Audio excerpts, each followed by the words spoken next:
Hello friends, সবাই কেমন আছো? আশা করি সবাই সুস্থ আর ভালো আছো। আজকে তোমাদের সাথে আরও একটা রেসিপি নিয়ে চলে এসেছি। আজকে বানিয়েছিলাম ট্যাংরা মাছের কালিয়া। চলো, এই সুস্বাদু রেসিপিটা গরম ভাতের সাথে অত্যন্ত খেতে ভালো লাগবে। তোমরা স্কিপ না করে পুরো ভিডিওটা দেখতে থাকো। প্রথমেই দেখো, বাজার থেকে এখানে আমি 500 গ্রাম মতো ট্যাংরা মাছকে কেটে নিয়ে চলে এসেছি। যেহেতু ট্যাংরা মাছ কাটতে ভীষণ ঝামেলা, তাই বাজার দিয়ে কেটে নিয়ে আসা হয়েছে। এখানে ট্যাংরা মাছগুলো দেখো, প্রত্যেকটার মধ্যে ডিম হয়ে গেছে। ডিমওয়ালা ট্যাংরা মাছ আরও যেন বেশি ভালো খেতে লাগে। এরপরে ট্যাংরা মাছগুলোকে আমি ভালো করে নুন দিয়ে জল দিয়ে ভালো করে ধুয়ে নেব। দেখো, মাছগুলোকে আমি ভালো করে পরিষ্কার করে ধুয়ে নিয়েছি, দেখতেই পাচ্ছ। এরপরে অন্যদিকে আমি ওভেনে কড়া গরম করতে বসিয়ে দিয়েছি। এদিকে মাছের মধ্যে আমি হলুদ আর নুন দিয়ে দেব।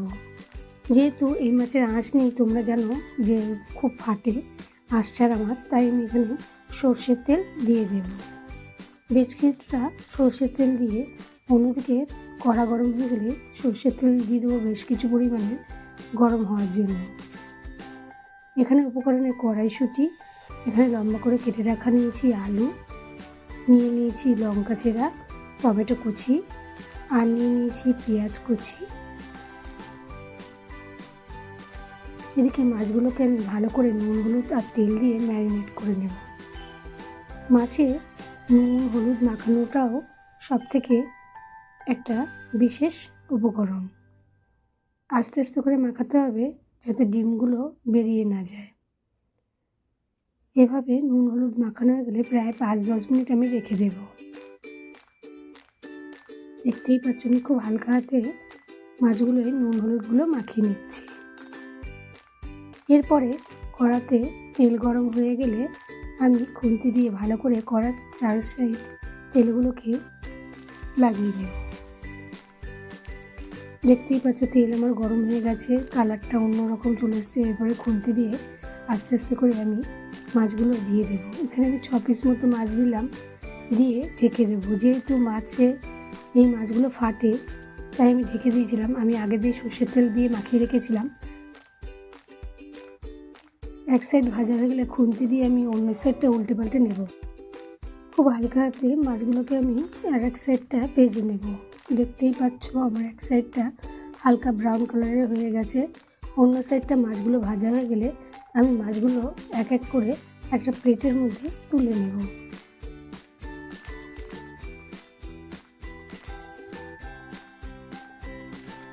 ঠিক একভাবে আরও বাকি মাছগুলোকে আমি কড়ার মধ্যে দিয়ে এক এক করে ভেজে নেব। দেখতে পাচ্ছ, আমি খুব কড়া করে মাছগুলো ভাজবো না, বাকি মাছগুলোকে আমি ভেজে নেব। খুব কড়া করে ভাজা চলবে না, মাছগুলোকে হালকা লালচে হলেই তুলে নিতে হবে। আমার এক সাইডের মাছগুলো ভাজা হয়ে গেছে, অন্য মাছগুলো ভেজে আমি তুলে নিলাম।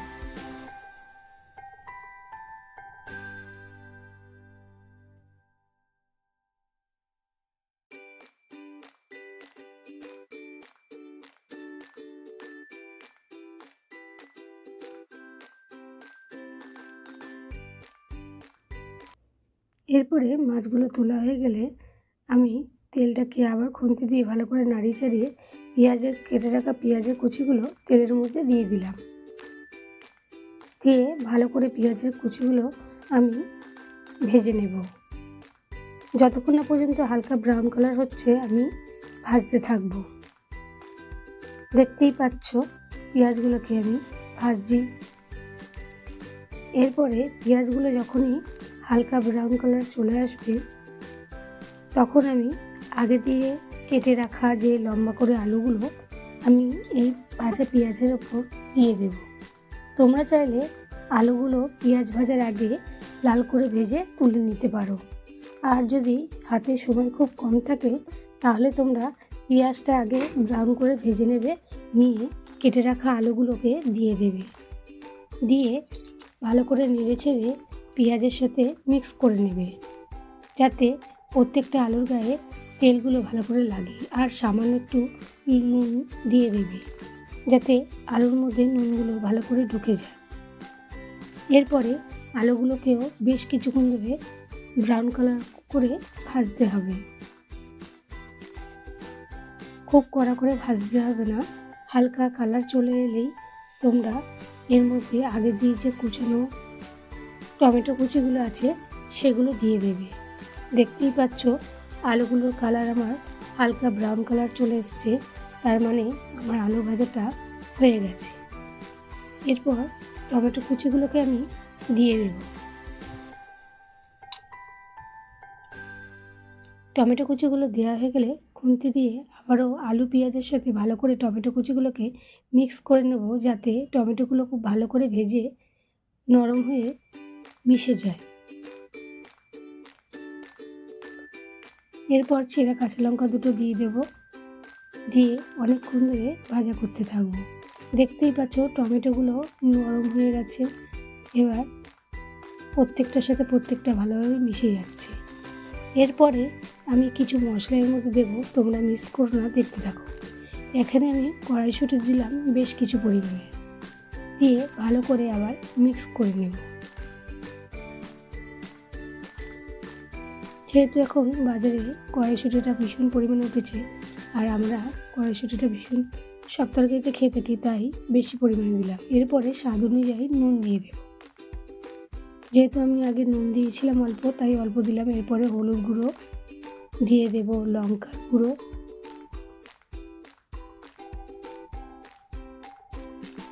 সামান্য পরিমাণে জিরে গুঁড়ো দিয়ে দেব, সামান্য পরিমাণে ধনে গুঁড়ো। দেওয়া হয়ে গেলে আমি এর মধ্যে দিয়ে দেব, ভালো করে মিক্স করে নেব।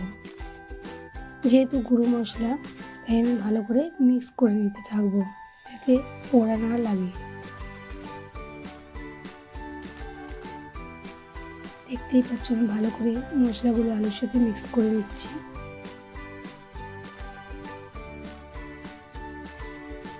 ভালোভাবে মিক্স করা হয়ে গেলে আমি পরিমাণ মতো উষ্ণ গরম জল দিয়ে দেব। যে কোনো তরকারিতে উষ্ণ গরম জল দিয়ে করলে তরকারির স্বাদটা অন্যরকম এনে দেয়। দেখতেই পাচ্ছ সামান্য জল দিয়ে আমি ভালো করে মশলাগুলোকে কষিয়ে নিলাম।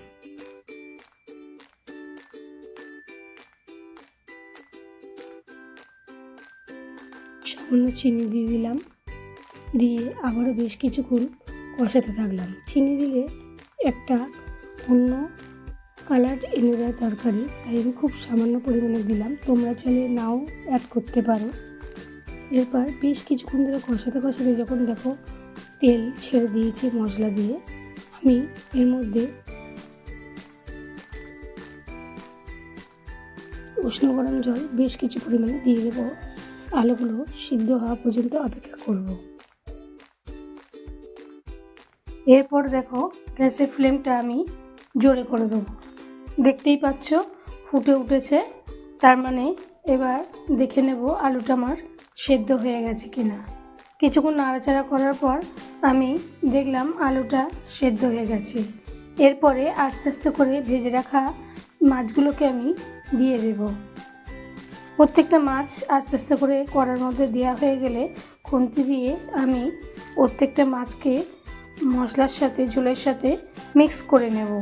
নিয়ে আরও বেশ কিছুক্ষণ ফুটিয়ে নেব, যাতে মাছগুলোর মধ্যে ঝোলগুলো ভালোভাবে মিশে যায়।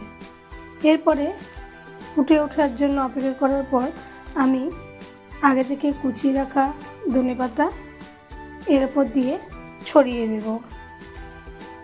দেখতেই পাচ্ছ ফুটে উঠেছে, আমার রেডি হয়ে গেছে।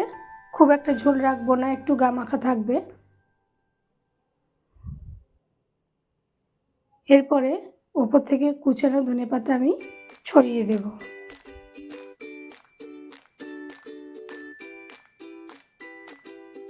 দিলেই আমার একটুখানি খুন্তি দিয়ে নাড়াচাড়া করে নেব, রেডি হয়ে যাবে ট্যাংরা মাছের কালিয়া। গরম গরম ভাতের সাথে সার্ভ করে দেবো ট্যাংরা মাছের কালিয়া। তাহলে আজকের রেসিপিটা কেমন লাগলো অবশ্যই তোমরা একটা লাইক কমেন্ট করে আমার পাশে থেকো। আর নতুন নতুন ভিডিও দেখতে চ্যানেলটাকে তাড়াতাড়ি করে লাইক, সাবস্ক্রাইব, শেয়ার করে দিও। আজকের মতো এখানেই শেষ করলাম। তোমরা সবাই সুস্থ ভালো থেকো। আজকের মতো টাটা।